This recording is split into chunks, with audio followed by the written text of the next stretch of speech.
Rob here from Vivid Snowboarding. In today's edit, we're going to be looking at 5 common problems and 5 ways to fix them. Let's get into it now. So in today's edit, we're just looking at 5 common problems, and we're just going to give you some solutions in how to fix them. So we're going to be looking at just what maybe people do in terms of bad habits, in terms of how they're standing on the board, maybe how they're steering the board, and maybe what choice of line they're taking down the hill. So obviously we're looking to achieve that nice, smooth, stylish riding all over the mountain, all the time. Let's get into it. First common problem we're going to be looking at today is the idea of actually just being too stiff in our legs here. Obviously what we're really always looking for is that nice soft look and feel when we're riding. And if we're riding with stiff legs, we tend to get ourselves into pretty nasty shapes with the body in terms of breaking at the waist, and we're not utilising the lower half of the body properly. So what we're going to do now is actually jump in. As I'm riding, I'm going to talk us through some nice simple exercises that we can add into our riding, so we're using this nice soft feel and look through our turns. Let's go. Jump into it. Cool, so here as I'm riding, I'm just standing up a little bit into the turn and flexing a little bit lower through the turn. I'm standing up again, nice and soft through the turn. And it really is just that simple extension and then flex. And I've got a nice smooth rhythm and flow to the riding. A little bit steeper here. This is really where I have to be a lot more agile in my approach and style. Extend and flex down nice and soft. Extend and flex down nice and soft. And again there, I'm not getting any judder through the actual turn. It's a nice smooth ride, which is exactly what we're looking for.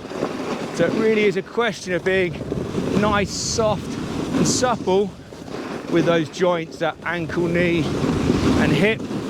Cool, so common problem number 2 that we're going to look at and how to fix it is actually the idea of riding around not centered on our board. And what I mean by that is maybe having our hips too far back over the tail of the board. You can see there, look, where the pressure is on that back foot and over the tail, or actually maybe riding around too on the front foot. Again, flex to my front foot there, pressure's over the nose. What we're generally looking for is we want to be in that center position on the board. Very, very important. And now what we're going to do is actually throw in a little just quick fix. So here, look, I'm on my heel edge, and if I'm jumping backwards, to be able to do that, my weight and pressure's got to be in the middle of the board. And I can try that here on the toe side. Look, same exercise, just some little pops back up the hill where I'm balanced. I'm 50-50 in terms of that weight distribution, which is really, really important. And what I'll throw into the mix now is we're going to do a quick little exercise of just popping off the edge through our turn structure. Again, to be able to do that effectively and efficiently, I've got to be centered. Let's drop into it. So a couple of little pops there, a couple of little pops there. And again, to be able to do these little pops off the edge, I'm centered and stacked over the working edge. And we'll just keep doing that. Whoa, a bit chunky there, navigating through the mud. Woohoo! And again, a really fun little exercise, woo, to practice and master. So, common problem number 3 that we're going to look at and address is the idea of where our eye line is. Quite often you see riders looking at the nose, or maybe just in front of the nose. What we're trying to do is actually look further ahead. A little bit like a car, right? We're not looking at the bonnet when we're driving, we're looking down the road. So similar to your snowboard, we actually really want to have that eye line nice and proud, looking in the direction of travel. So then we can read and adjust and adapt to the terrain ahead of us, so we're staying in balance and control all the time. Let's go. Across the actual slope, almost eyeing up where I'm making my turn, being nice and accurate at that. Again, looking through my turn, not down, keeping the head high and proud. And that way I've got that ability to adjust, read the terrain, to stay balanced and in control on my board at all times. So we're just speeding it up a little bit, woohoo, as we go. A little bit bumpier, but I can read that because I'm looking ahead. Nice one. So problem number 4 we're going to look at and discuss today is the idea of actually using our shoulders to steer our board. You see this a lot of sort of a low-level rider, and it's a really inefficient way to actually steer. So 2 things we're going to look at is actually steering from the bottom up, so feet, pressure distribution on the length of the board, and actually the idea of keeping our shoulders aligned with the snowboard at all times. So I'm going to drop into it now and actually show you a very simple alignment exercise that you could integrate into your own riding. Let's go. Simply here, I'm actually going to keep my arms aligned with my board. I'm going to keep my palms open. I'm just going to hang my hands over my heel edge, and it gives my shoulders that structured look and feel, and it's really helping with staying aligned with my snowboard. And obviously added into that, I'm really making sure that I'm steering from the bottom up. So I'm using that pressure shift along the length of the board.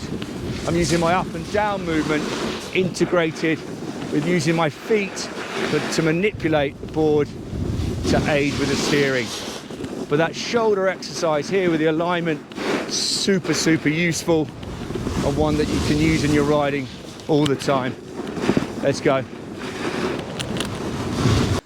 Cool, so problem number 5 we're going to look at today is actually the choice of line we're taking down the mountain.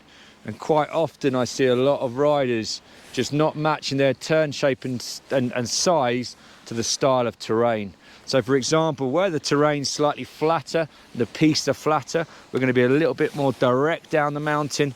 But where it's steeper, and this is the important bit, we want to control our speed via our line and actually make nice rounded closed turns. So let's get into that now, and I'll show you the 2 variations.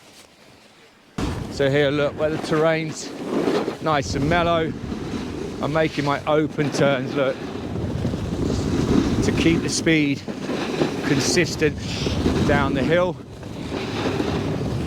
You know, so if I was to close my turn up there, I'm actually going to kill my speed completely. So like I said, it's matching our turn shape and size to the terrain. And look here, on this next section it drops away, so I'm going to ride that closed turn, nice and rounded. Looking across the hill, early edge change, round I go again. Early edge change across the fall line, nice and rounded.